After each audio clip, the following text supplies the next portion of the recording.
Custom car game കിട്ടണമെങ്കിൽ ആദ്യം പുതിയൊരു സ്റ്റാർട്ട് ചെയ്യുക, ഇതെടുക്കുക. എന്നിട്ട് എന്ത് ചെയ്യാം, ഫസ്റ്റ് ഇങ്ങനെ പ്രോസ്റ്റ് ഇടാവും. അടുത്താഴത്തേക്ക് ഇങ്ങനെ ആക്കി കൊടുത്താൽ മതി. അപ്പോഴാണ് ഏടാണത് അങ്ങോട്ടാണ് വാ പ്ലേ എടുക്കുക. അപ്പൊ എന്ത് ചെയ്യുക, അപ്പോഴാണ് നമ്മള് ഗെയിം വരാം. ഓക്കെ അല്ലേ?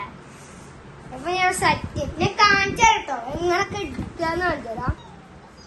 നിങ്ങൾക്ക് എന്തെല്ലാം കടയിൽ അടിയിൽ മോടി ഫുള്ള് കാണിച്ചിട്ടുണ്ട്. ഇതെടുക്കുക, അപ്പൊ നമ്മള് ഗെയിം റെഡിയാവും. സെറ്റാണ്.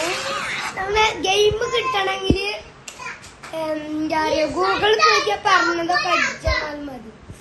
ഇപ്പൊ ഗെയിം കാണിച്ചാൽ നമുക്ക് അപ്പൊ ആ ബട്ടൺമ നിൽക്കി അങ്ങോട്ട് പോരും. 2.5 മണിക്കൂർ കഴിഞ്ഞ് ഈ ഒരു ഫോട്ടോ പോരും. ഇവിടെ ഓണാക്കി ഗിയറൊക്കെ ഉണ്ട്, ഇവിടെ സീറ്റ് ബെൽറ്റ് ഉണ്ട്.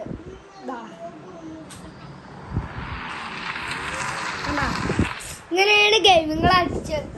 Okay set. അപ്പൊ നമ്മളെ വീട്ടിൽ ലൈക്കായിട്ട് ഓഫ്